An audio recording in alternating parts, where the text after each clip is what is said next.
I'm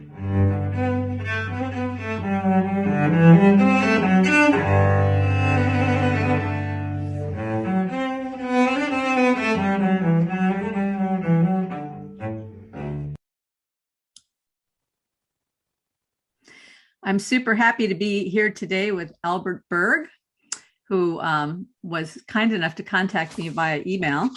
And we had a conversation a couple of weeks ago that was just so great, but then my internet jammed up in the middle of it. And so I sort of had to dispose of the whole thing. So we're going to start again, but we'll probably go down a different path today.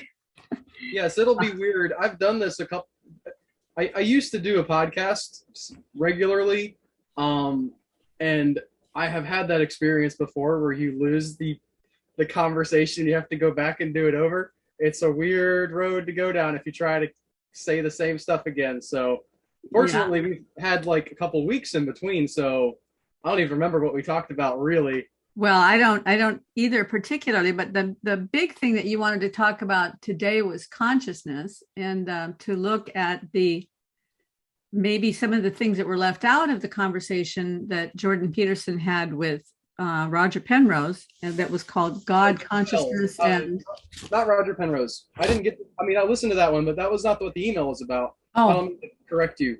But we originally were talking about the theory of everything guy. Kurt Jaimungal's conversation with Jordan Peterson. Yes. Okay. Yes.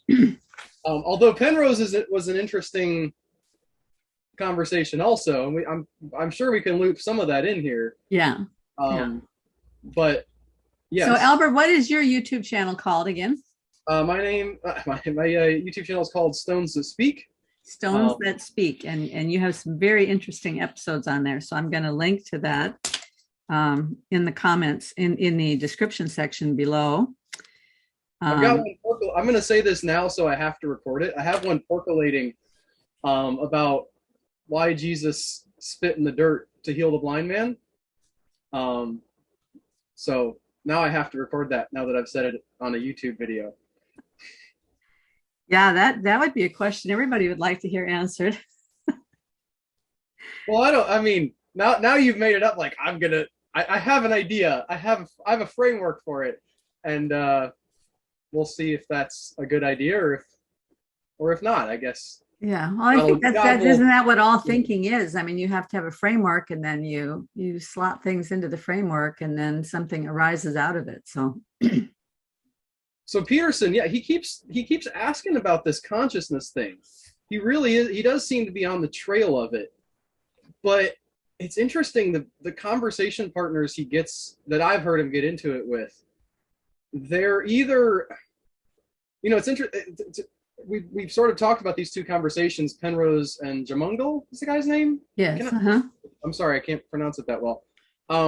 They're sort of on opposite ends of the problematic spectrum, whereas Jaimungal's just sort of like maybe consciousness has something to do with a lot of things.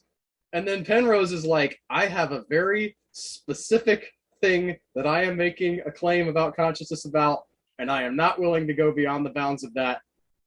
Because I am a scientist, sir. And it was sort of weird because they were frustrating for different reasons to listen to those two conversations. For me, there was interesting things in them, but both times, man, sometimes you just wish Jordan Peterson could talk to these people who are dead now. It's like, man, what would Owen Barfield have to say today? I wish he could record a podcast or 5. I mean, he wrote some good books, but well, it's interesting you brought that up, because just today I saw that the David Bohm Institute had taken the time to get up some of the old films of David Bohm, who was a physicist, talking about consciousness, and then splice them into the Jordan Peterson, Roger Penrose conversation, which gives you an opportunity to listen to Peterson's questions, but then listen to Bohm's answers. And I think the same thing could be done with Owen Barfield and Peterson, because there have been times that Peterson's been talking about a certain topic, and Owen Barfield definitely had things to say about that topic, right? Oh, yeah. And today, particularly, you wanted to talk about The Hierarchy of Heaven and Earth by Douglas Harding, who was a contemporary of C.S. Lewis, one of the Inklings. And you had some ideas about Harding's perspective on consciousness that you thought might fold into this whole conversation. So I'm gonna let you kind of thread it out for a while, and then I have a few things to add. Sure. I guess what struck me listening to the Jamungal conversation at the same time as reading Hierarchy of Heaven and Earth was that, like I said, alluded to already, Jordan and Jamungal both are kind of, they don't want to get real specific about what they mean by saying, well, consciousness is central. There's something fundamental to the universe about consciousness, which is, I mean, it's playing it safe to a degree. And I guess the criticism I had for Penrose is also, he's really playing it safe. They're not going too far into like, not even cancellation territory, just people are going to think you're crazy territory. And D.E. Harding was not afraid to do that. D.E. Harding's just like laying out like, okay, I have this theory. Everything's basically, I wouldn't say conscious necessarily, but everything's alive. Everything is sort of part of this, like this consciousness that has come down from somewhere. He doesn't get into God and things. So he's just laying out in a lot of different ways an argument that there's a panpsychic background to the universe that, and I mean, to go all the way back to the Bible, and so like the reason my channel is called Stones That Speak, you might understand why this appeals to me, because several times in the Bible it talks about the rocks crying out, that there is agency given even to things that seem not to be alive in Scripture. And also obviously there's agency given to things like the sun and the moon and the stars. Talks about stars in their courses fought against Sisera. I'm not saying that D.E. Harding is a Christian. I think he does miss some things, but his whole argument is just that there is something alive about the whole show. And although he takes it, the thing that really blew my mind, that just absolutely floored me in Harding's book, was when he talked about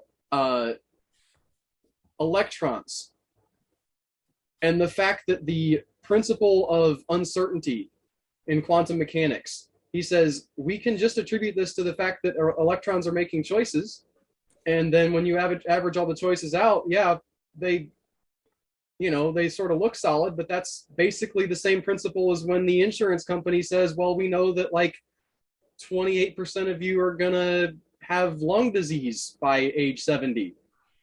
Pretty much to a certainty. I mean, I'm making that up, but you know what I'm saying? Like, enough people acting with free will averaged out will still, from a certain perspective, look like, oh, okay, well, they're all basically this solid thing that you can always count on it to do the one thing or the other thing. And for him to say that about electrons, right? Like, I know you've watched some videos about guys, working with like cells and tapeworms and stuff, but at least there you can think about, like, I can kind of see how that thing could have agency. But he's putting the agency all the way down at the bottom. And again, and you might think that that's a stupid idea, but at least D.E. Harding is saying, this is my idea. Here it is. I've got like reams and reams and reams of like examples of how this could work and why you could believe this, why you won't be scientifically inaccurate if you do believe this. Well, I mean, just the other day I was watching some completely materialist reductionist physicists talk about I was watching a lecture that Nima Arkani Hamed was doing about particle physics. Excellent lecture. Maybe I'll put that in the thing too. And he was going all the way down to the very bottom, the very smallest particles, the quarks, the up quarks, the down quarks, and everything. And when you get down to the very bottom, even below the electron, it's all these three things together. It's always three things in relationship. So as far down as you can go, there's three things in relationship. And And electrons are completely fascinating because they don't have any mass at all, as I understand it, in the center of the electron, and all that stuff that's going on around the outside of the electron is just all probabilities. And so why would electrons clump together, right? To form, unless they're lonely. Yeah.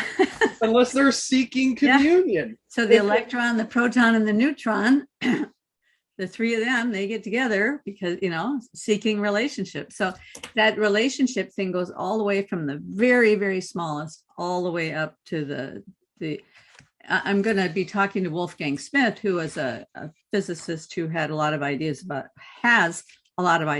cosmology. And he has an idea that the whole cosmos is a tripartite thing. And so that would mean from the very smallest to the very largest, it's all about three in relationship. Now, maybe I'll show a bit of David Bohm right here. And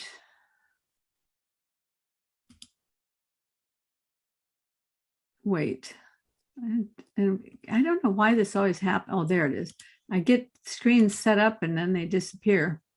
This is the can you see this? Yes, I can. This is the hierarchy of heaven and earth thing. But here's the David Bohm discussion where they call it the Jordan Peterson David Bohm interview. But it's really just clips of David Bohm talking. And I think it's right about here. I still see the picture that you shared, not your screen. Oh, okay. Why would that be? I don't know. This is my favorite part of the podcast when I listen. Yeah. Figures out screen sharing. Well, maybe we should start over again so I don't have to go through this nonsense. I have what I'll do here is I'll read the text because I have the text of what he said. He said, Niels Bohr, who's another physicist, called attention to an analogy between thought and quantum mechanics. Whenever you observe something, it changes in an unpredictable and uncontrollable way. The same is true of our thought processes. So what he's doing is taking quantum mechanics and bringing it into consciousness, saying our thought processes operate the same way as quantum mechanics. And when you observe something, that means that when quantum physicists are looking at waves, when you observe the wave, it becomes a particle. But as long as it's a wave, it's just a wave. As long as it's a wave, it's just a wave of probability. But when you observe it, it becomes a particle. At some point along that wave, it concretizes into a particle. And Bohm is saying that thought is the same way. If you try to look at your thought processes, the thought process changes. If you try to define your thought, it becomes unclear where it's going. And I was thinking about that, in context with a conversation I had with Esther Meek yesterday that's going to publish on Friday. She talks about knowing, the process of knowing as being, she uses these big terms, subsidiary focal integration, integrating the subsidiaries with the focal. So Can you explode that out for me? Yes, I'm going to explode it out because otherwise it's completely impossible to understand. Let's say you're going to learn to play the piano. The ultimate goal is to play this piece for a symphony. But in order to get there, you have to develop a lot of skills, lots of practice to get finger dexterity, lots of practice to memorize the piece of music. First of all, you have to learn to understand the piece of music, understand all the loudness, the softness, the intonations where they need to be, the way it needs to be phrased in order to carry the musical meaning from one phrase to the next phrase. And you're working on all these things all the time as you're practicing. Sometimes you separate them out. And then every once in a while, you'll practice the whole thing together. But what happens when you're playing the whole thing together is that while you're playing, if you start thinking about any of those things, like, oh, this finger's in the wrong place, that one thought right there changes the whole. Because you have to keep you have to stay in the flow while you're playing and not focus on the subsidiaries, these little elements of play. Another example would be if you're riding a bike, you're riding your bike along and you're not even thinking about riding the bike. It's so internalized. You've integrated it to such an extent that it becomes a part of who you are. But if you start thinking, well, is my foot on the pedal in the right place? Or, is my balance correct at this moment? Or you try to think about, am I lining up correctly with the perimeter of the earth, or any of these things that your body is just doing naturally, then that's going to change the experience. It might be a very small change. It might be a very big change. And that is the subsidiary focal integration. So that David Bohm is connecting this idea of the way our thought processes work. He's connecting that to the idea of quantum mechanics. That's okay, but I didn't follow that jump. Okay, I get it. I do follow the jump. I get it now. So you look at your thoughts change when you look at them. Mm-hmm. You look at the electron or the photon or whatever. The electron or photon changes because you've looked at it. And then here's another example. Let's say you're looking at the swimming pool, or you're looking at let's say you're looking at a swimming pool, and you see these beautiful way the light and the shade plays where the water's rippling from that little wind that's blowing over the top. Oh, I want to take a picture of that. And you take a picture. It doesn't look anything like what it looked when you were looking at it in the live form, because you have concretized it at a certain point in time that's taken all the life out of it. Yeah, there's another example. That reminds me of something I've observed myself recently, which is a couple times, I don't know why it's become more alive to me recently, but when you look at like grass, like short grass, and there's a little wind blowing, you'll see like, I don't know how to describe what you see, but you see like movement that is more than just the movement of all the individual blades of grass. You're seeing like little things moving around in the patterns of the grass moving. And you can't, I don't even know if you could video that. I mean, maybe you could, but when it's almost like when you look directly at it, then it goes away. It's sort of a thing that you catch, like, there's all these little spooky things moving around. Oh, nope, I looked right at it. They're kind of like, your brain tells itself it understands, and so that it makes them go away. Yeah. I think the same thing happens with our peripheral vision. You can be if you're looking at a particular color, let's say, sometimes if I look at at something that's red, in my peripheral vision, there will be something else that appears to be, let's say, purple in my peripheral vision. But when I turn directly and look at it, it's not purple. Maybe it's brown or something. But something about the focus that I had on the red thing shifted my peripheral vision just enough to add that color to this bit of the peripheral vision. But then when you turn and look at it, you lose that. So there's some sort of integrated whole that's there when we're in the flow, when we're in the moment, that disappears when you focus on it specifically. That also ties in, especially going back to the piano thing, it ties in with what Deharting talks about in the chapter about the extension of the body, where, what you're learning to do when you learn to play the piano, I cannot, right?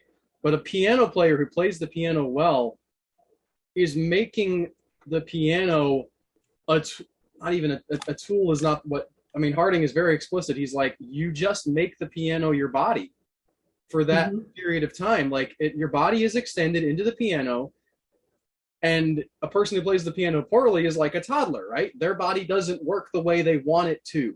Adults have learned to move around easily, and maybe you throw a ball and like it goes right where you want it to, and like so your body's under your control. That part of your body, if you're a bad piano player, is not under your control. And so you can do the thing where you think about, I mean, you know, and they, like you said, with the thinking about the experience, I think that that's tied into what they talk about in sports when somebody gets the yips. They start thinking about what they're doing. I'm trying to throw this ball. I know how to throw a ball. Why can't I? Like, you're focused in on throwing the ball, and yet that's not, all of a sudden now that's not part of your body anymore, kind of. All right, in a sense, in the same way that when you play the piano well, the piano is part of your body. You're disconnecting it.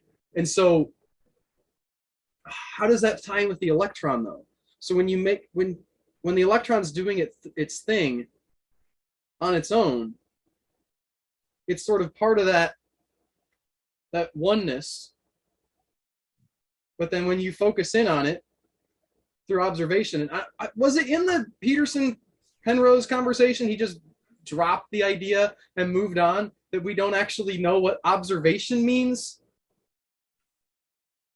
Yeah, well, I mean, if you listen to a lot of different quantum physicists talk, they have many different perspectives on what they mean when they say observation. Right. Sometimes some of the physicists believe that observation means that there has to be a human element. Right. And some physicists say no, there doesn't have to be any human element. There just has to be a measuring instrument. But then you can't, measuring things is not a non-human property. Like, trees don't measure things. Well, now you're going a little bit far there, because they do. They have to. They know where they are. No, okay. I know where my hands are without measuring, like giving them a spatial coordinate. You know? Mm-hmm. So I think trees know where they are.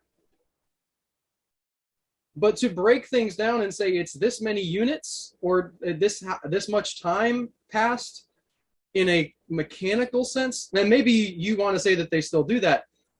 No. I understand what you're saying. You're saying to parse it down to a specific, right? To say this numerical. Event. Maybe they're not they don't do it numerically or mechanistically.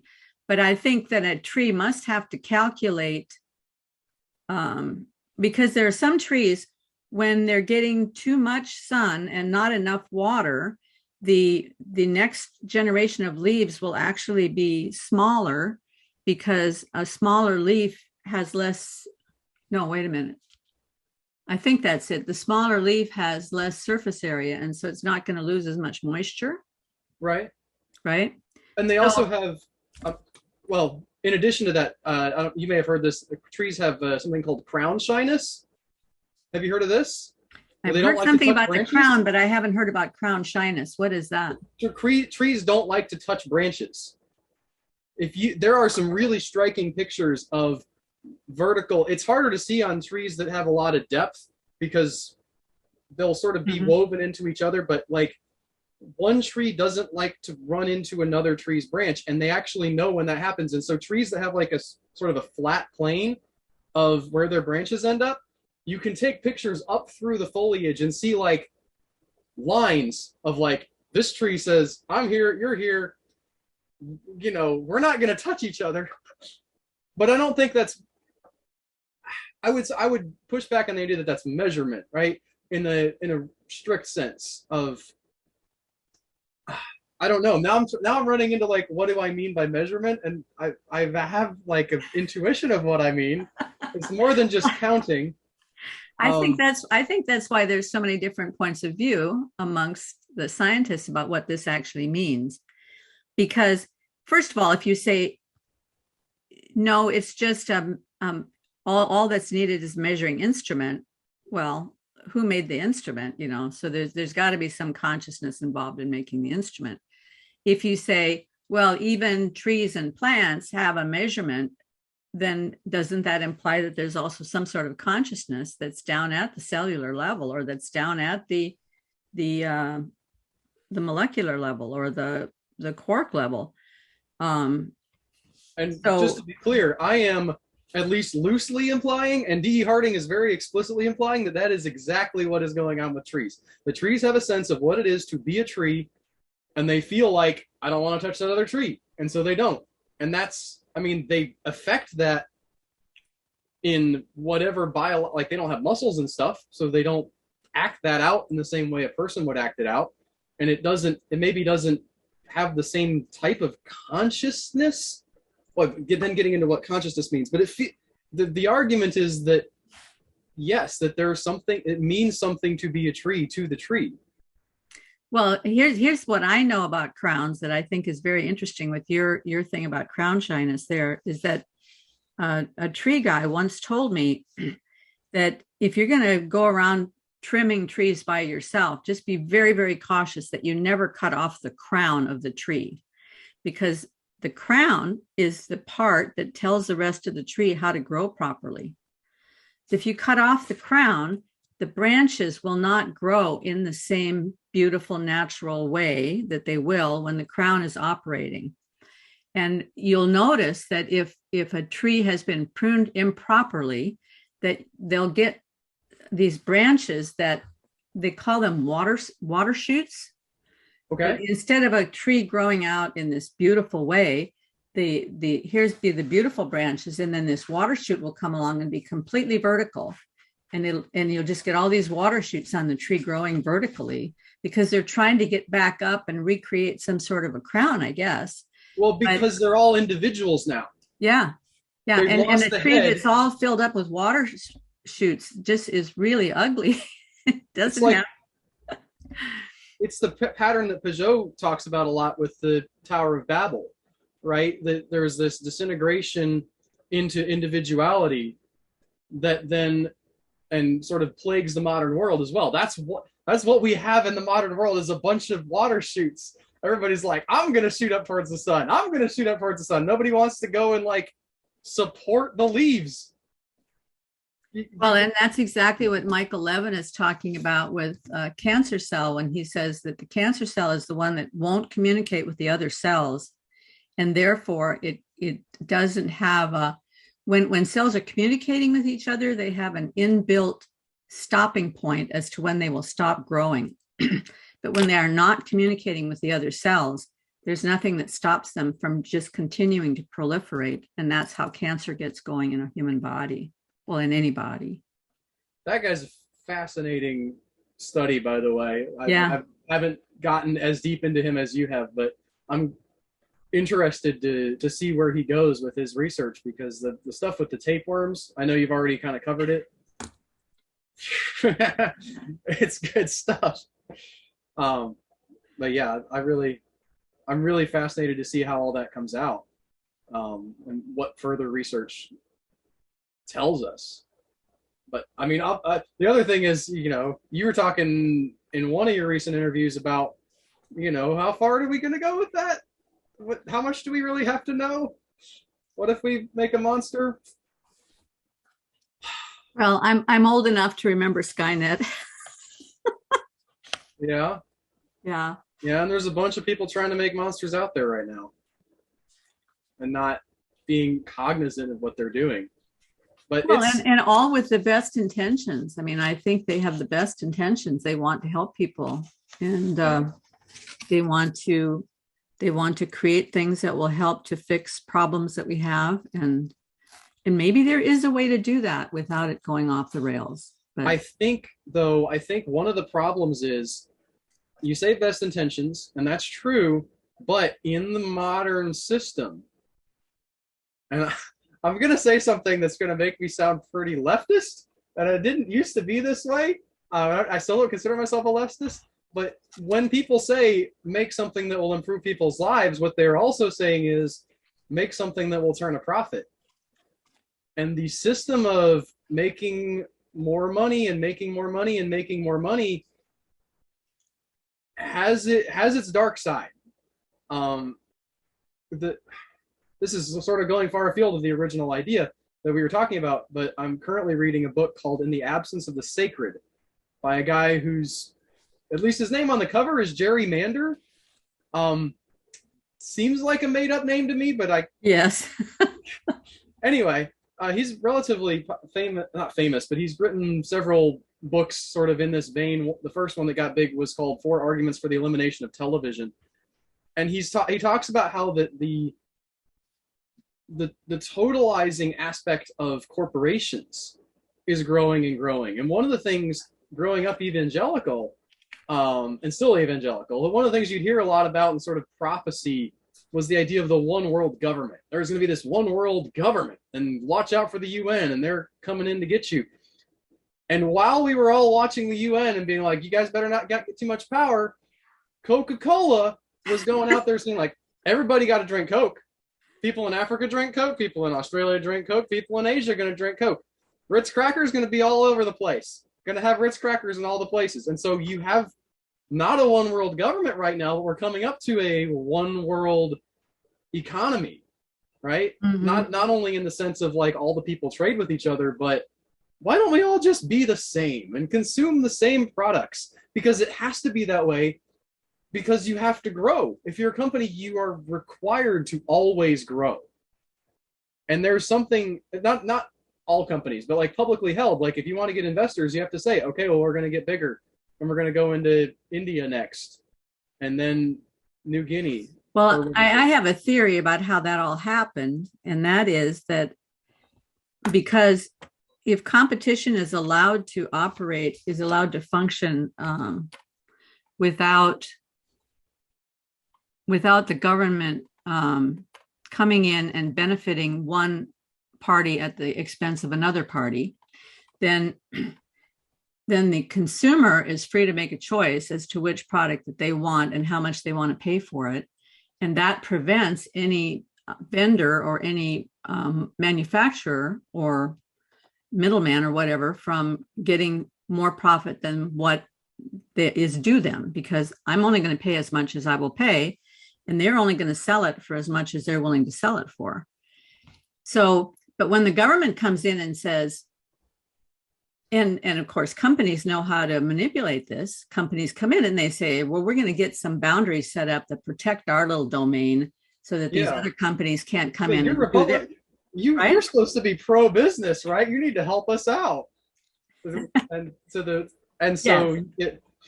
Yes. Well, it happens with whatever party's in charge, it happens where the government comes in and says, we're going to help you guys protect your bailiwick here. I mean, the best example I can think of is the beauty industry.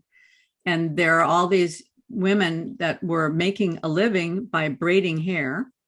And then the beauty industry comes in and says, oh, no. You have to have a license to braid hair, because all of us who are working in beauty shops, we had to have a license to get here. And to get a license, you have to take 2 years of classes, and you have to have this government document that says you're licensed. So then they shut down all the people who are braiding hair. Why do you need a license to braid hair? You're not using any chemicals or anything else. You just, it's just something people do for each other, and they were getting paid for it. But the cosmeticians put up a boundary and said, this is what it takes to be a cosmetician. And when the government comes in and supports one group over against another group, the consumer always loses. And then you also get the other thing with these big corporations kind of colonizing the world with all their stuff, right? Is that pretty soon the consumers don't have choice anymore. You're sort of stuck with these, in Silicon Valley, we call it FANG. Facebook, Amazon, Netflix, and Google. There's these 4 big silos, and you don't have any choice outside of those silos. And I mean, well, in rural America, it's like, well, you've got Walmart to shop at or Target. Yeah. And you think, well, I want to go buy, is there like a tennis shop around here where I could buy tennis balls? Nope. It's just, there's no sports shop anymore. It's all in one. It's all glommed up into one. And Disney's buying up all the entertainment corporations. And you get to be super thankful for the local operations that are still going. I mean, quasi-local at least, where there's a great hardware store around here. This is far afield now, where you can just go and like, I need to buy these little bolts, and they have just drawers and drawers and drawers of bolts, and you like from a big box store point of view, that's like, there's no way you can operate that. But the little guys can still be agile and move around. And this is not a anti or pro capitalism necessarily what we were trying to talk about. I hate that we've gotten off, except to say that it does sort of play into that idea about cancer, right? Because the impulse of the corporation is to survive and to grow. And when that happens without limits, right? If you say we're going to support this completely, and give you extra fuel, right? That there is a sense in which that does play into that pattern of, of reproduction without, or maybe growth without reproduction is the right way to put it. The person who grows bigger and bigger and bigger and bigger, but doesn't have kids and never dies. Mm-hmm. I'm sure there's the thing about not having limits, I think, is really an important insight, and because boundaries are essential for creativity. And so if you just allow something, I mean, this is something that happens with any company that gets bigger and bigger and bigger and bigger, is that it loses its fundamental creativity, and it loses its agility, and they can't operate fast anymore because now it's just become this gigantic bureaucratic thing. And maybe that is what will eventually bring down some of these companies, right? Eventually. Yeah. It's going to hurt when it happens, though. But they will have done a lot of damage in the meantime. And but the whole idea is they're colonizing us in a way that's very similar to an ideology, because they're not only colonizing us in terms of our what's available for us to purchase and all of that, but they're also internally taking in a lot of ideological ideas that then they push out in all of their advertising, and they push out in all of their product offerings and everything, so that then we end up with nothing left but this one ideology that we're going to all have to swallow, and that's the big world system, right? Yeah. So whether it's a one world government or a one world system, that there is an impulse in the world that's pushing towards that, because it wants a world without boundaries. But the actual beauty of reality is that reality is fundamentally made up of boundaries. There has to be boundaries in order for things to be productive. That's what makes a living cell productive, is that it's got a shield that keeps in the good stuff and sends out the bad stuff. Well, and I think one of the things that companies make, to get back into this idea of the system, right? Because I don't want to get too far afield of Deharting, and actually a lot of this stuff does kind of play in that, you look at your body, right? And you're not telling your heart, like, all right, now you need to keep beating. You're not talking to your liver, right? There's something up at the top that's sort of making general decisions and saying, all right, well, we need to go over here, and this is a priority, and maybe we should be working out some, and let's make sure we're helping the kids with the schoolwork, and then like that goes down into the rest of the body, and all of the pieces are doing what they're supposed to do, more or less, right? And sometimes you get a little cancer cell, and I mean, everybody has some cancer in them, I think is a pretty well accepted thing. It's just like sometimes some cells get weird and then they're fine, right? But if you have enough of the body working together, it works out. And then you can scale that up into a system, right? The old sort of feudal monarchy system, the king was in charge of everybody, but like he didn't have the power to enforce anything he wanted. He couldn't just come down and be like, you peasant do this and you peasant do, like he could, but the way that the power was distributed out was, okay, he had like guys who told him, we're going to follow you. We're going to be loyal to you. And then he had to work with those guys. So he might say, well, we're going to go and try to do this. And if all those guys said, no, we ain't going over there, then the king couldn't really do as much. He might say, now listen, you promised, but there's some limits to that. And, that not everything can completely be contained in that, right? And so the modern corporation now really has the ability from the very top to look at the very bottom and say, all right, now this department in this store is not really producing that well. We need them to eliminate this product. And, like it's so much more centralized, where all of the things are trying to be contained in one instead of flowing down like the chart shows, into people who all have a responsibility in the system. Yeah. So when you were talking, immediately I thought about this page from the Hierarchy of Heaven and Earth. I'm just going to read it while I've got it up here on the screen. The real work of every organization I have known is done by the official who deals with one immediate superior and a few immediate subordinates, instead of with all impartially. And so he's got this little graph here. So this is what Harding is talking about. He deals with one immediate superior that is above him, and then he deals with a couple of subordinates that are below him. And each of those subordinates is also dealing with the one above him and then dealing with the two below him. So that this is the way a hierarchical system has to work. He goes on to say, organization abhors large numbers and the vast and the minute. So an organization can't work if it's just all horizontal. If you have 1,000 employees and they're all equal, they're never going to get anything done. There has to be somebody who can organize the labor, right? But organization also abhors the minute, because if you get too down much into the weeds, all the details and everything, you can't get anything done. So its secret is that to each functionary, high or low, his work shall be the work, that on which all hangs. Each person's work is important to that person, that they accomplish their work. And then I thought this last quote was just amazing. If the private felt his task mean, which I think by that he means demeaning. If the private just means like beneath him. Yes, or just like unimportant, or not even that. I'm trying to think of it. The King James Bible has the term mean men in several places, and it doesn't mean like they're mean. It means like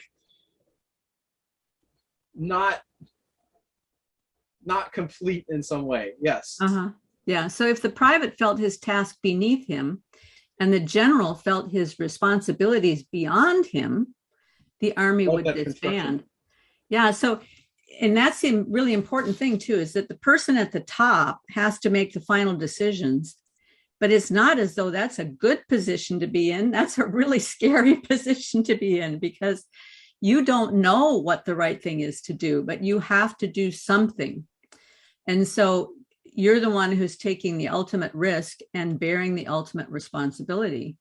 So a king might decide, oh, I'm going to be the big boss and make everybody line up underneath me and do exactly what I want. But ultimately, his whole kingdom just falls apart. We see lots and lots of examples of that in the book of Judges. Yeah, and you see the same pattern in the family, with the tyrannical father, and I am in the position of being a father, so I think about this a lot. It's like, everybody better do what I say. I do tell my kids, you guys need to do what I say, right? But I also have to, and I'm just stealing this from Peugeot now, but it's also super important that I be like doing things that are good for my kids, right? Like if I'm yelling at them to put shoes on when they go outside, it's because I know that they're going to step in stickers or something and be like, and they're going to be like, I told you to put shoes on. It's not because I'm mean. It's not because like I get some personal satisfaction out of you having shoes on. It's good for you. You need to eat your vegetables. It's not for me. I could feed you chicken nuggets all day and I'll be happy, but I won't be happy because I have investment in you, being healthy and doing well and all that stuff. And so that's the general has to be invested in the good of the army to be a good general, and the good of the country also. But the idea that he has this high purpose, and the people under him also have a high purpose. If the guy on the front lines, chickens out, runs away, that has real effect on the whole army eventually. It can anyway. And if the guy on the front lines is super brave and like sets an example, that also has a real effect on the whole army. Audie Murphy, not a general, but we still use his name and talk about what he did and what he represented because he took his responsibility seriously. And that sort of plays out into the whole cosmos, is what Harding is saying. That it's not just on the human scale, because we get stuck there, but the cell needs to do what the cell is supposed to do in its cellular environment. And maybe one or two cells goes bad, and that's okay, but like the cells are important, and the humans are important, and the planets are important. They're doing what they're supposed to do and making life possible by being where they're supposed to be. And you can doubt that spread, but the more you sort of start doubting the stuff on the outside, and you get crowded in until you're doubting, you're a solipsist who doubts whether other people have thoughts. Mm-hmm. And then maybe you get further in and you doubt whether even you have thoughts, and whether you're really a person, and then everything's gone.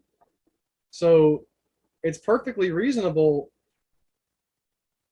Again, I think this is what Harding is saying anyway, to look out at the universe and see that there is personhood out there as much as when you look into another person's face and you say, like I'm looking at you on Zoom right now. In my head, I could form a theory, be like, okay, I understand how the computer works. There's pixels lighting up, and there's like something happening with the speakers. I can figure out in the program why that's happening. And so I don't actually have to believe that Karen's a person, because I understand where it's all coming from. Well, you do that, again, you can do that with everything else too.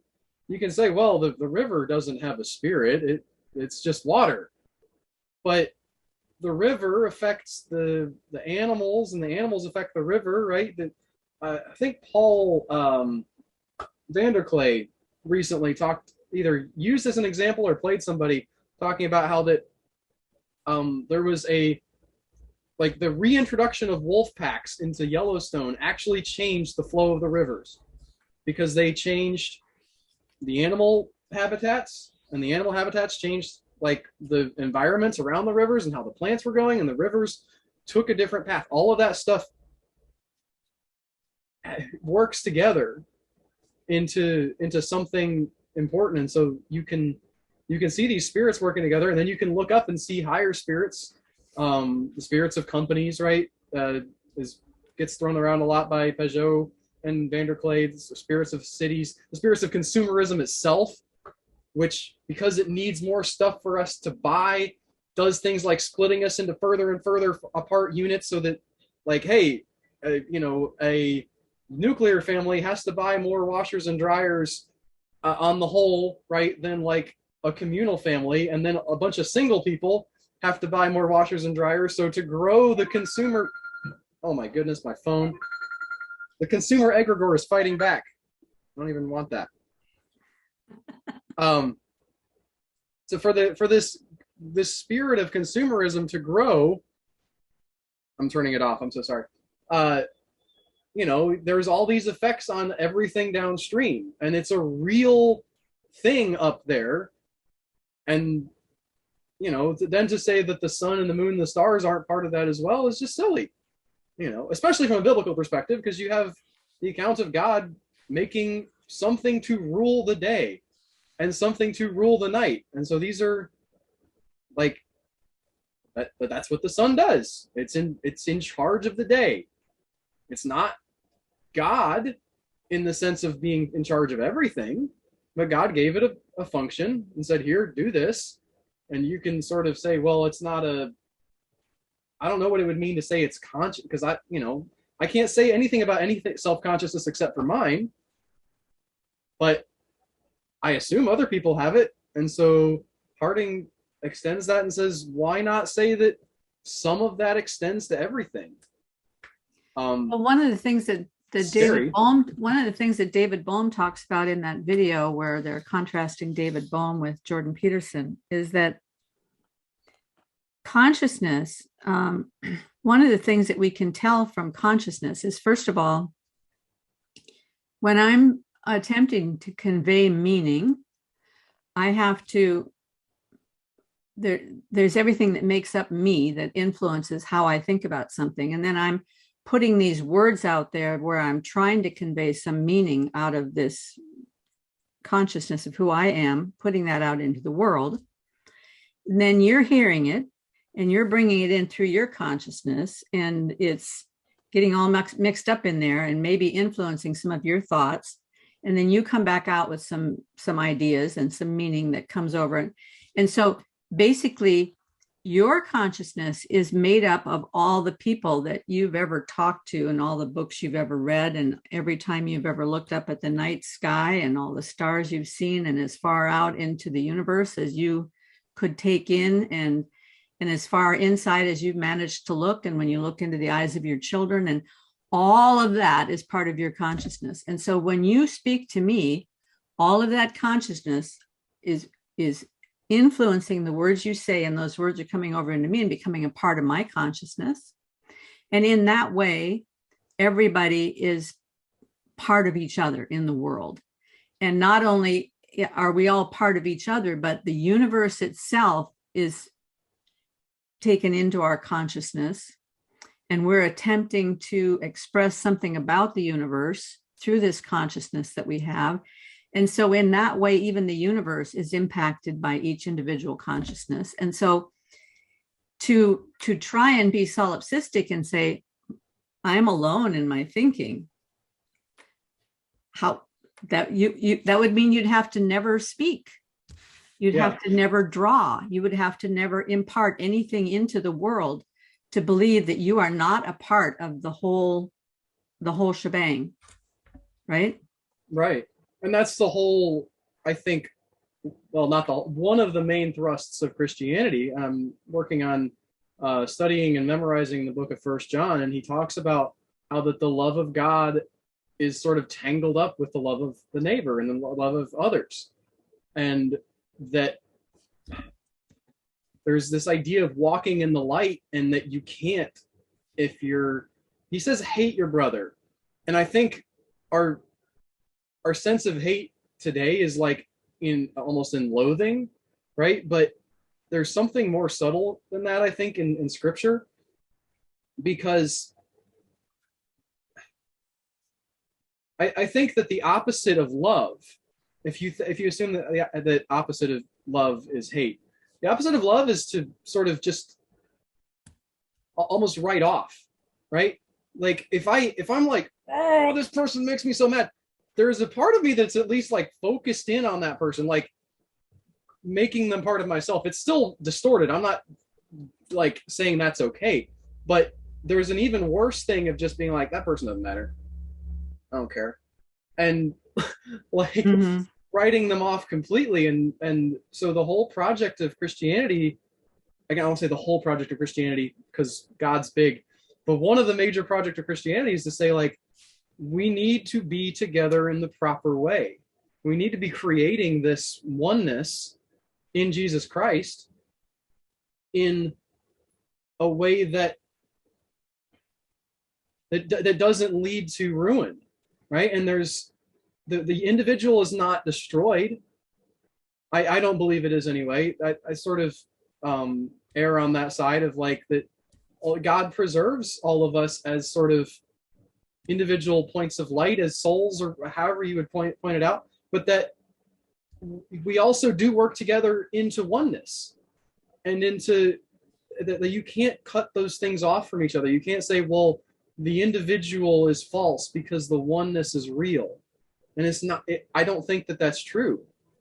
I could be wrong, but well, I'm in your camp on that, Albert.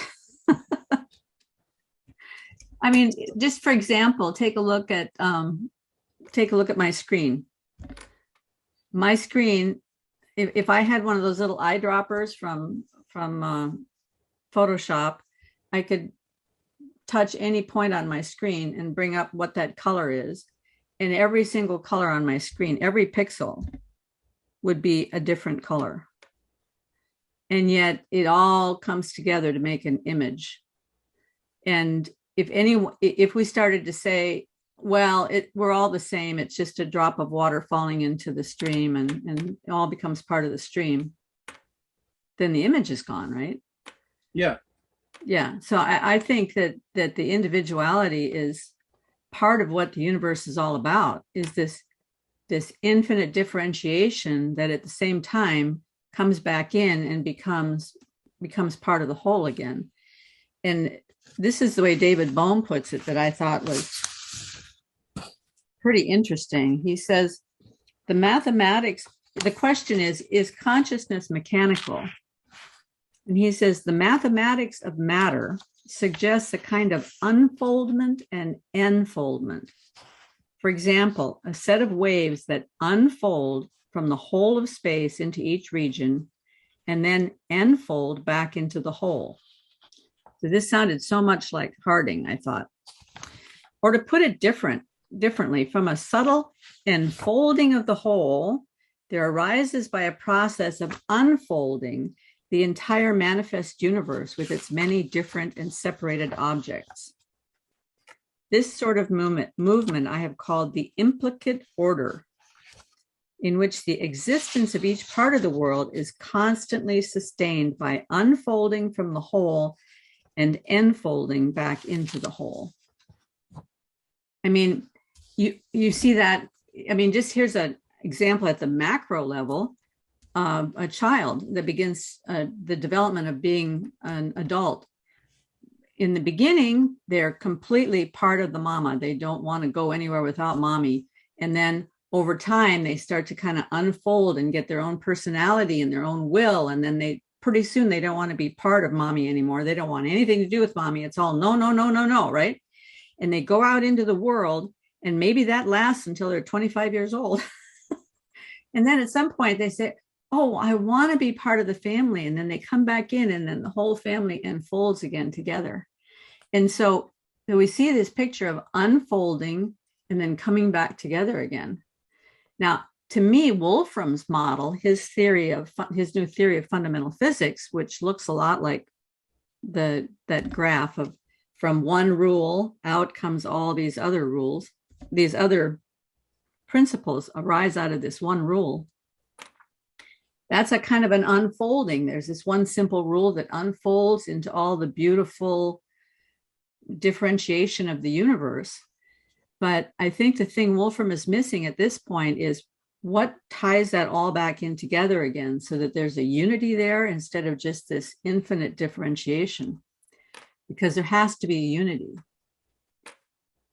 I also wanted to, you mentioned something Wolfram's missing, and I haven't studied him enough to have something intelligent to say about that necessarily, although I guess this will broadly tie into that.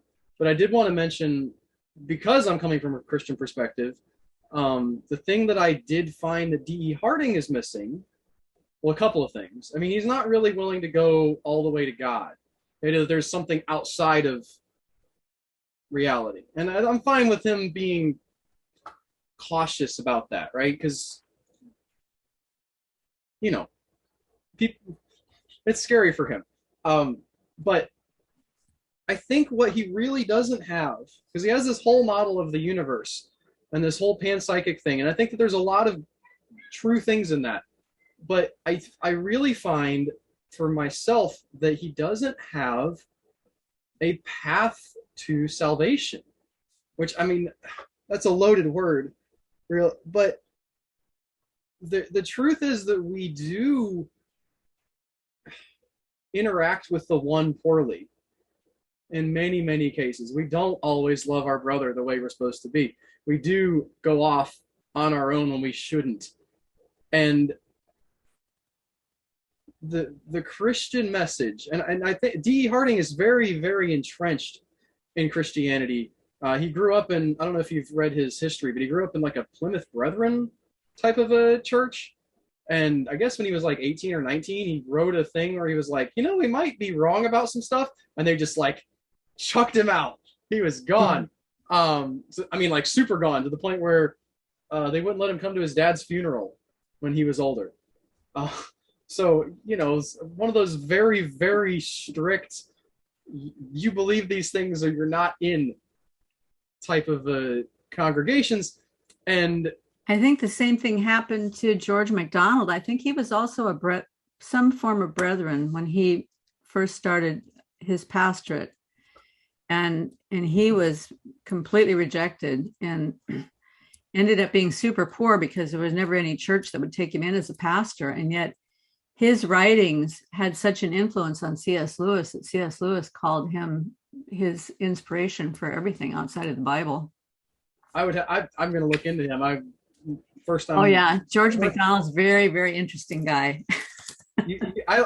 I love when you have guests on and they get all your like, oh yeah, and this philosopher, and I'm like, I've read some stuff. I do my best, but I'll have to look into him. But yeah, I think that Deharting, because he came out of that and sort of there is this you can go over into the too much like shame side of like, there's something broken with us and we need to fix it.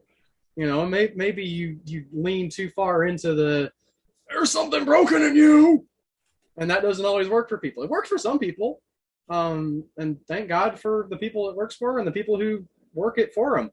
But there is something broken in all of us, and we need it to be fixed. And you know, that's something that Christianity at least attempts to offer. And you know, to as good as it is to repopulate the universe with this sense of aliveness, that I really do think has a lot of concord with Scripture, and the way that sort of everybody thought for a long time until, you know, the modern era hit.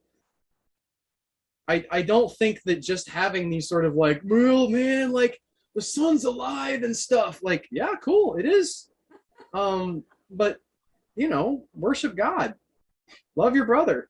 Like, that's the realization that there's livingness in the world out there that's beyond you, and it's not just all dead matter is a good realization, but you have to go further, to, in my opinion.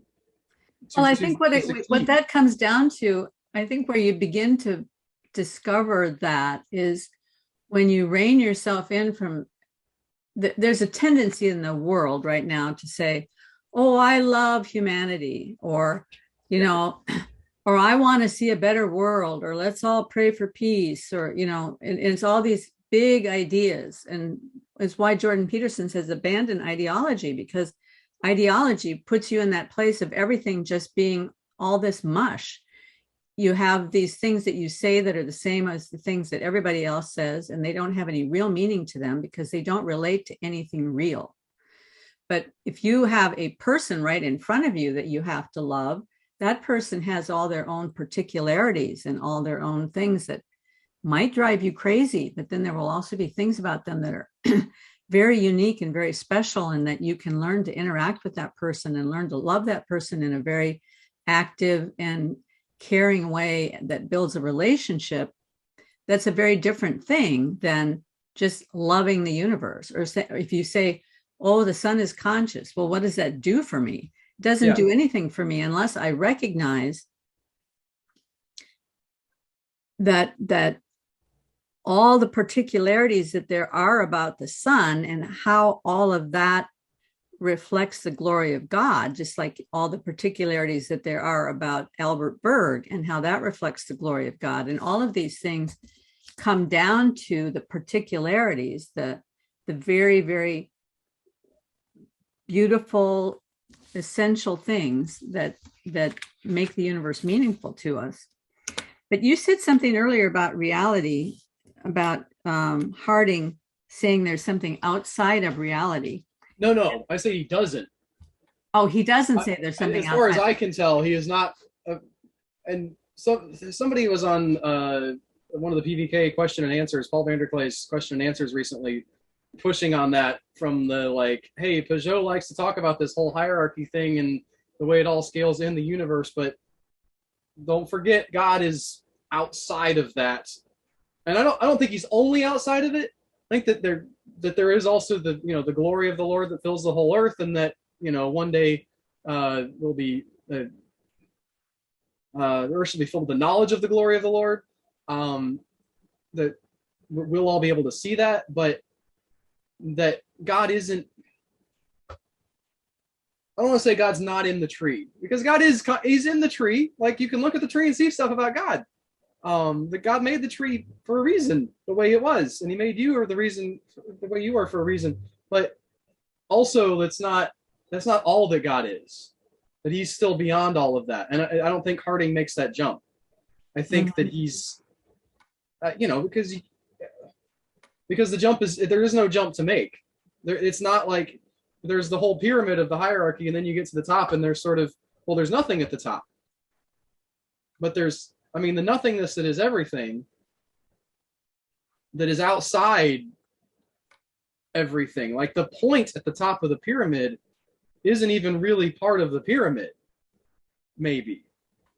I think the mathematician Chris Wilson that was on Paul Vanderklay's show a while back, he talked about the asymptotic nature of Christ, and I thought that was so great, because with the asymptote, it's always coming close but never reaching. And so if you think of the two sides of the pyramid as being this thing that come up to the asymptote, but then they just keep going up and up and up and up and up and up, because there's no end, right? And you're always getting closer but never getting there. Yeah, which is our struggle with truth. We're always seeking truth, but if we come to the place where we think, oh, I've found the truth, then I'm not going to be open to any knowledge outside of what I already have anymore. I'm finished. I've got it all, which is really the hallmark of Satan, is that he's the one who has everything figured out and doesn't need anything outside of himself. And there's no more need to wrestle with God. Yeah. Which is something, it's incredible how much that happened.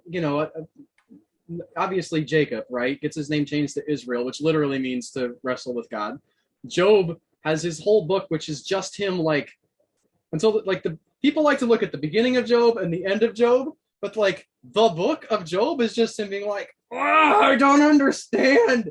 And his guys be like, what about this if it's this way? And he's like, no, it's not that way, right? And then, the book of Habakkuk, right? I was studying that recently and found out that Habakkuk means to embrace, like a wrestler. That's great. So like, when you're wrestling with somebody, you're very close to them. You're like grappling with, and yet, like, in a sense, being intimate with at the same time, this thing that's so much farther beyond you. And yet, I say thing, it's not a thing, it's a person, this person that's so beyond you. And it's hard to, when you think about God. This is why I think the word reality is so important, because I think we use the word reality in a way that is far too simplified, in the same way we use the word love, because we tend to talk about reality as being this, or this, whatever I can hit up against, that's reality. But there is another sense in which reality is that thing that is outside of all that we can see right here. That when Christ says, I am the way, the truth, and the life, that word truth, aletheia, actually has the meaning of reality. I am reality. I am the reality to which everyone needs to aspire. I am the reality to whom everyone needs to come. If we can align our lives with reality, then we become part of the real reality, right? And Esther Meek yesterday, when she was talking about the process of knowing, it's a process of trying to make friends with reality, and that sometimes as we're out there seeking, then reality will sometimes come back and approach us. And so I was thinking about how many different ways does that happen. So sometimes you'll say, then reality just smacked me up the side of the head with a 2x4, right? I Right. discovered something because I made a mistake, or I bumped into a hot stove or whatever. Okay. So one of her books is called Contact with Reality. And she uses a philosopher term. She says, and this I guess she got from Michael Polanyi, you know that you have made contact with reality when you have a sense of indefinite future manifestations. Now, what does that mean? So I'm trying to unpack that in my head, and I'm thinking, okay, let's say the first guy who ever discovered fire, he reached out his hand and stuck his hand in it because it was beautiful. He came in contact with reality, right? One experience that he had was severe pain and maybe some sort of injury. But another experience that he had with that reality was, wow, even though this caused some pain and injury, maybe there's something useful there. Maybe there's something meaningful that is actually a gift that is supposed to be part of our world, that there's a lot of beauty and meaning and purpose in that fire.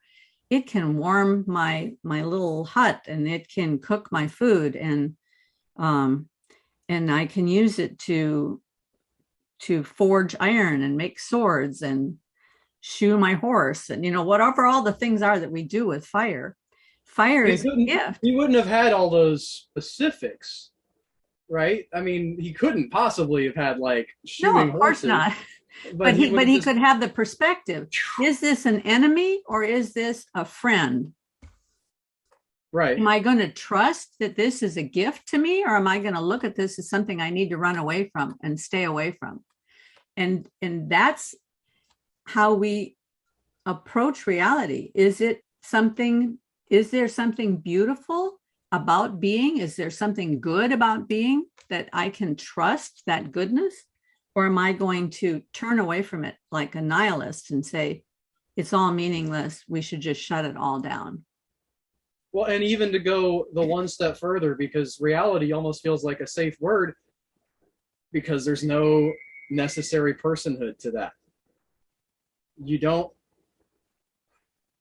depending on how you're using it, like if I'm talking about like reality did this and did that, but I'm not going to get down on my knees and pray to reality. But I do get down on my knees and pray to God. And he's part of, reality is definitely part of God, but the fact that there's a caringness to the whole structure of the fact that the belief anyway, and it has to be a belief, like you couldn't know this in the same sense that I can't know that other people have consciousness, right? I seems like a real good bet, but maybe there's a bunch of robots trying to fool me. But the belief that you can interact with this person of God and Jesus Christ in him and how that's manifested out into the world, and that it's not indifferent to you. It might hurt you, it might let you get hurt, right? That you might break the laws. It might be hostile to you even possibly, and boy, that you really don't want that. But it's not. I think reality is almost too safe of a word to contain what that kind of contact truly could be if we were doing it right. I don't know. Well, I mean, what I was thinking of is just the aspect of that there can be, that even the things that happen that seem terrible and sad and destructive, that if I ultimately believe that being is good, then I have to try to understand what is there that was an outreach of love and care towards me that was a part of that event that happened in my life. If I fall over into chaos, but I believe that ultimately reality is good, then while I'm in the chaos, I'm going to, once I get past all the fear and anxiety and sadness and whatever else is happening in the chaos, once I can get my head back up above the waters, I'm going to look around and say, what is there here that shows me that being is good, that where I can trust being, where I can have a relationship with being. And that is where I think we get this picture that reality is good. Because here's the cross, okay? Jesus said, if I be lifted up, I will draw all men unto me. And when you're in worship, you can think, we're looking at the glory of God when we're worshiping. But what Jesus is really saying is, when I'm lifted up on the cross, when I am at the center point of all the worst kind of suffering that is possible in the universe, and I am the center point of that. And when you look at that, when you focus on that, that's your job. You focus on me, and then I will draw all men unto me. Because whatever happens to us when we focus on that changes us, so that the people around us also maybe begin to look up, hopefully. Well, yeah, I mean, that's Job's, to go back to Job, that's the whole story of Job, I think, is that I don't know, this is a perspective I have on Job. I don't know if, it's never one that I've heard anybody else say, so it might be off the rocker, but I don't think Job is about a contest between God and Satan. I think Satan is 100% a tool. And I don't mean that in I'm saying he just goes and does what God says he can do. God says brings Job up in the first place. And the reason I think that happens is because God sees Job being perfect in his ways. But at the end of the book of Job, what Job says is, I had heard of thee with the hearing of the ear. So in the beginning of Job has a knowledge of God. He's heard of God. He's like, okay, there's a God. I don't want him to hit me. I'm going to do all my sacrifices. I'm going to get everything in a row, all my ducks, sacrifices all the time, praying for the forgiveness of my kids' sins. All right. There's a God up there. He's real. He's super righteous and stuff. I don't want anything bad to happen. Want to keep him on my good side. So I'm going to do all this stuff. And God looks down. He's like, that dude's serious. But I'm getting in the psychology of God. It's super dangerous. But I want to say, I feel like God looks down at Job and he says, I want him to know me better. But he can't, because he's perfect. He's doing so much of the stuff that he's supposed to do that he can't actually know me. And so Job goes down into all of this awfulness and chaos and the waters of death and all this stuff. When he comes out, after God speaks to him, he says, I heard of thee with the hearing of the ear, but now mine eye seeth thee. God had to take him through that stuff so he could see God. He had to be down in that despair, in that place where he actually does I think Job is the one in that book who's sort of more, at least closer to questioning the goodness of God than anybody. All the other guys are like, well, God's good, so you must suck. And Job's like, I mean, I just want, really though? Because I didn't do anything. And he gets to the end of that story, and God opens his eyes to something that he could not have seen before in his own righteousness. It's not that Job stops being righteous after the story, but just the sacrifices and the stuff wasn't enough, because God saw that Job was doing all that stuff, and he's like, I want to have a relationship with you. But there's so much stuff that you're doing I'm not going to be able to until I can really show myself to you, and that's not going to happen until you're broken. Mm-hmm. And so it's almost that's a scary way to think. And if you're the kind of person that it doesn't, sort of suspicious of God, you might say, well, God, that's mean. God's being mean to. I mean, that's an argument for sure you can make, but I think that that's what has to happen.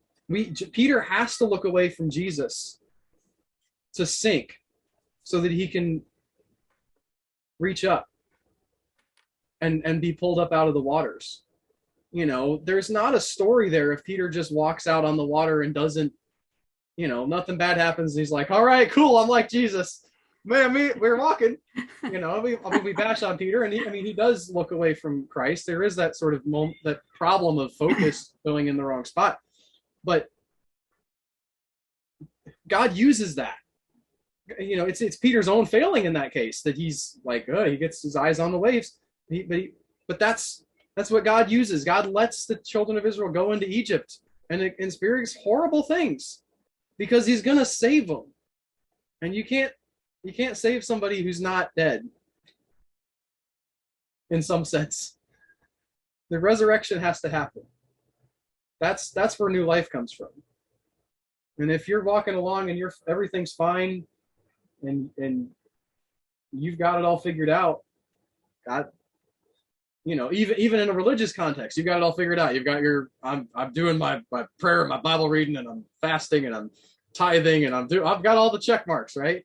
Well, maybe you're in for a storm coming up, so God can really say, yeah, good job. I'm gonna honor that by putting the hurt on you, so you can get closer to me, which is a scary thought, and maybe too much for a Tuesday afternoon. But.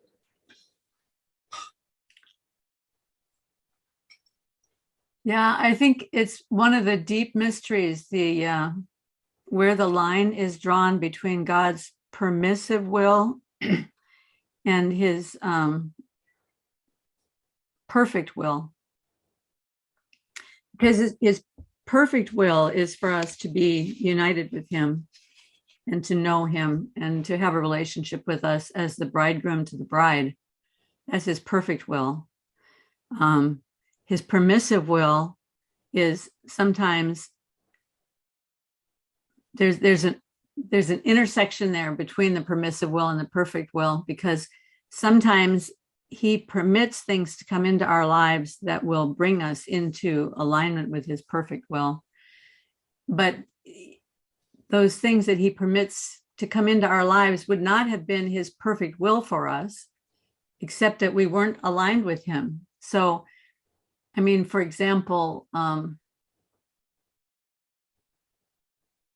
well, like you said, I mean, if you're walking along and your heart is closed and you don't see him for who he is and you don't trust him, and maybe Eve is a good example, she didn't really believe that he had her best at heart. Otherwise, she wouldn't have listened to the serpent when the serpent said, I know what's best for you. Here, eat this, because this is what will make you like God, So listen to me, don't listen to him. And so it's that place of not trusting that he is good. Or like the servant that took his talent and buried it in the ground because he said, I know that you're a hard master and you're not going to do right by me. So I in order to keep from making a mistake, I'm burying it in the ground instead of going out and taking a risk with it, right? Right. So, but it's his love, it's his kindness that draws us to repentance. And if you don't have anything to repent of, then you're also not going to experience his kindness, right? Oh, for sure. And I mean, I guess the real thing we're dancing up against is like, there is such a joy of being forgiven of sins, and yet obviously we don't want to be like, and so it's good to sin. Like, Paul talks about this. God forbid that we say sin is good, because where sin abounded, grace did much more abound. Yeah. It's almost a mystery that, the wonderful power of God is shown through the weakness of men and the failures of men. And yet we don't say like, let's go out and fail today, boys. So God, like, no. You do your best and you're still going to fail. But, be as much in that as you can. Draw nigh to God and he will draw nigh to you. And it doesn't, that's a process. I don't know that anybody could at this second just be like, all right, now I'm perfect. I know God as well as I could possibly know him, who's not dead, right? And in the perfect communion of eternity, or however that ends up working.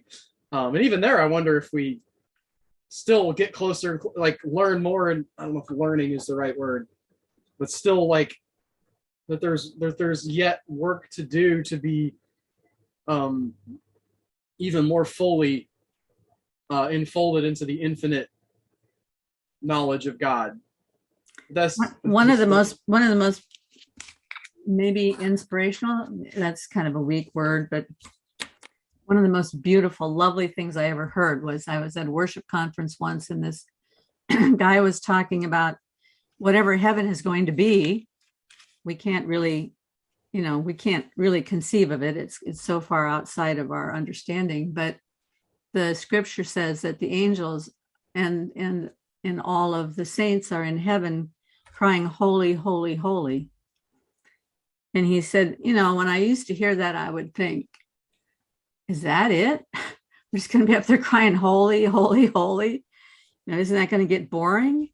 And then he said, then I began to understand more deeply and more deeply and more deeply. And he said, what's really happening is that every time I say holy, into my mind floods all these images of God's holiness, and it goes deeper. And then the next time I say holy, then into my mind goes even more deeply into what it means that of God's holiness and all the beautiful things that he accomplished in every single life that's there and in the universe and in all of creation. And that holiness just gets magnified and the glory grows. And so every time I say holy, it's just more and more and more.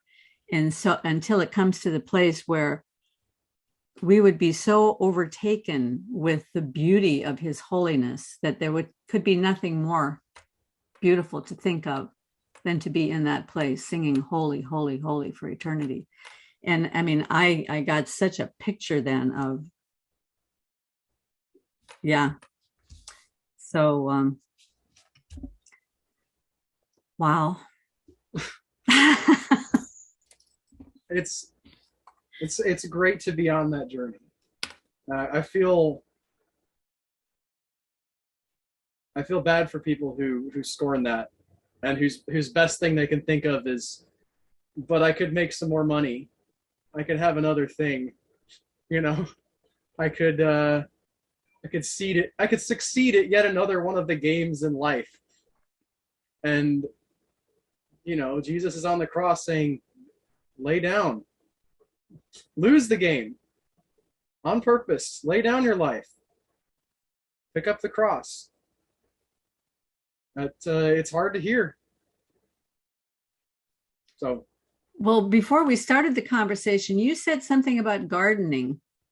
Okay. Do you remember? Yeah. And maybe we could conclude with that, because you were talking about your days being all these things that you do, just keep the family maintained and take care of the children and gardening, and how that anchors you to reality, right? I do want to mention I get lots of help from my wife. This is not a poor pity me. My wife doesn't do anything. She's fantastic. Also, we work together, and she was doing substitute teaching today, so I had a little extra help with our one child who's homeschooled. But yeah, it is.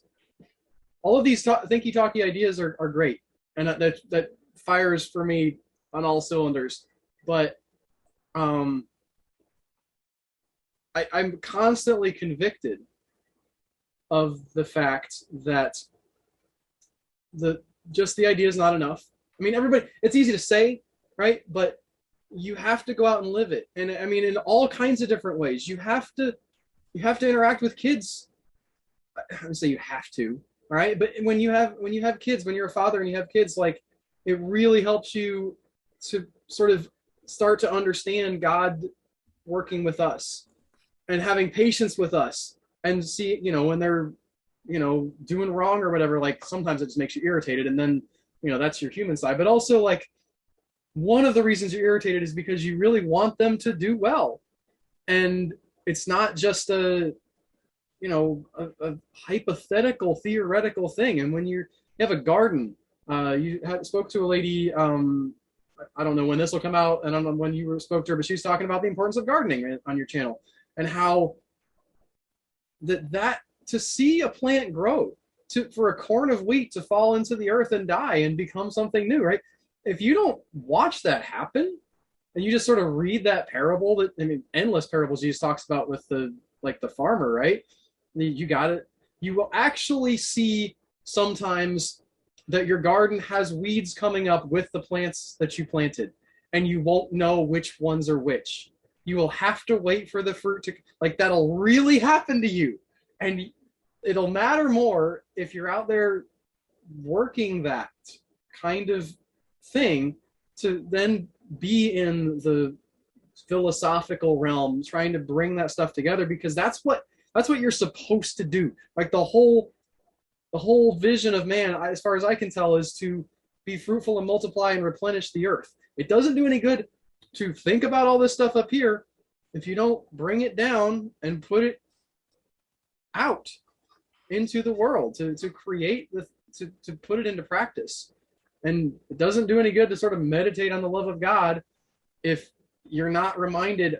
I have, in my particular, I'm a retail person, and so there's, on Saturday and Friday nights in particular, there's lots of kids who come into my store who have nothing to do except to walk around the store and cause trouble.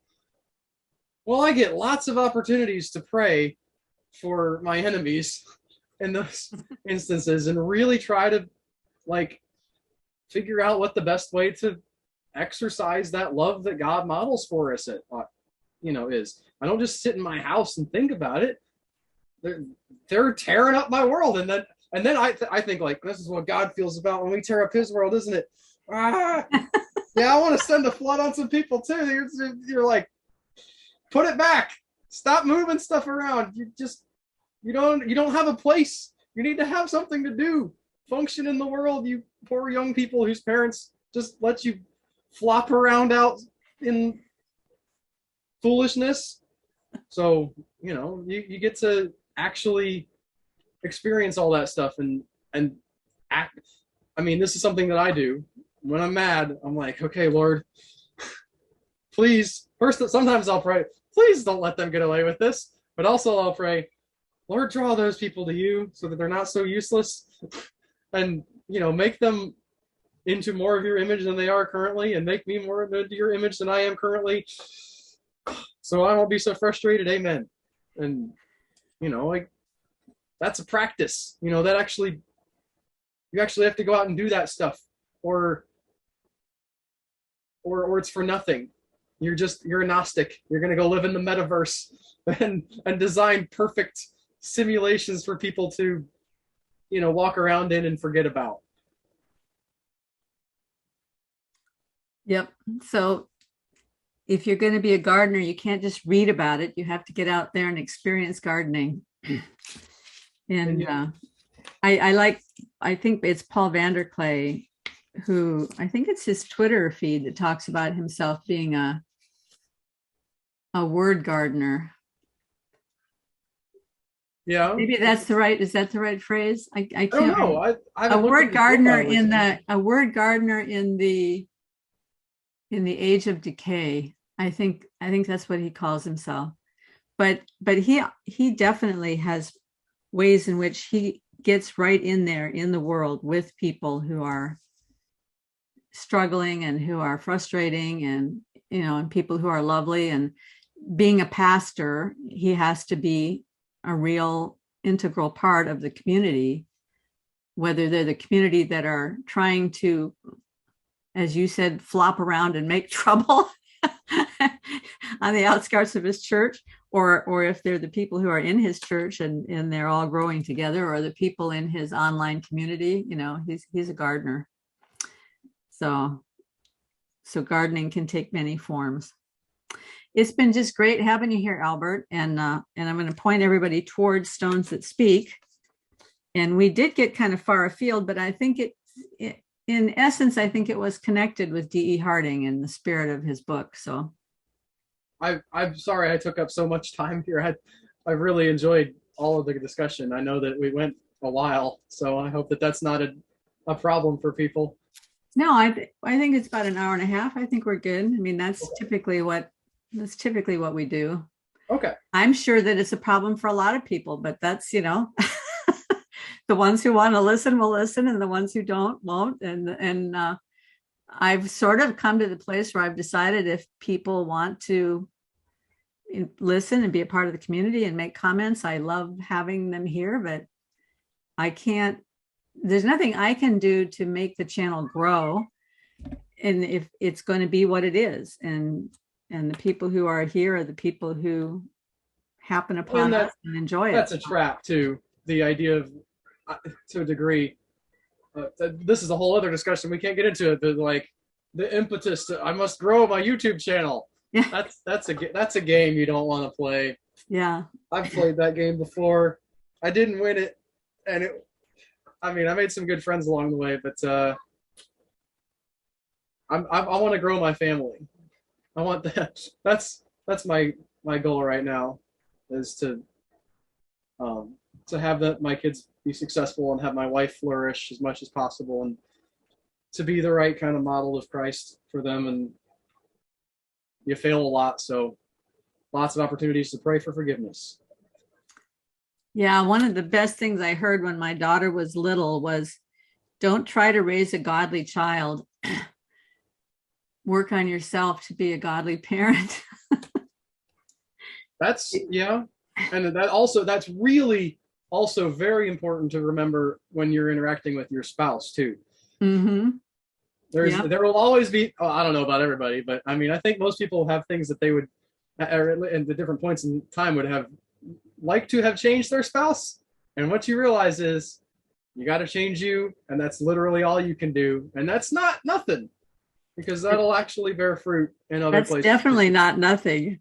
I'm really privileged to have a husband who is very honest with me when I step over a line. And early in our marriage, after every church service, I would always ask him, well, what did you think of the message? And after a little while, he finally said to me, after, a few months of this, he finally said to me, you're always waiting for me to get the big aha every time we go to church. And he said, it makes it really unappetizing for me to have a conversation with you about it, because it's the Holy Spirit that's going to speak to me, not you. And he put his finger right on it, because that was exactly it. Because I would be listening to that message and I would think, oh, George really needs to know that. Instead of listening to the message thinking, I really need to understand what's being said in this message. I'm always thinking about it for somebody else, not me. So it's tough. We can't be the Holy Spirit for somebody else. Only the Holy Spirit can be the Holy Spirit for other people. We get to be the image of God, though, and that's enough. I mean, to even to want that is enough. Yeah, we don't fulfill it. Yeah. As much, well, maybe never. Obviously, nobody but Jesus fulfilled it, but yeah, it's still an awesome thing to think about the weight of that responsibility. Yep. Well, have a great day with your kids, and have a great week with your channel. And I'm eager to hear the episode that you're going to be putting together, and about Jesus spitting on the ground to heal the blind man. Well, I will give you a teaser, and for the people who listen to the end, I'll give a teaser. I think it's related to the passage in, I want to say it's Deuteronomy, where the woman with the jealous husband drinks water with dust in it. Wow, that is a teaser. So, I'll be looking forward to that one. Thank you so much. Thank Talk you, to you man. later. Okay, bye-bye.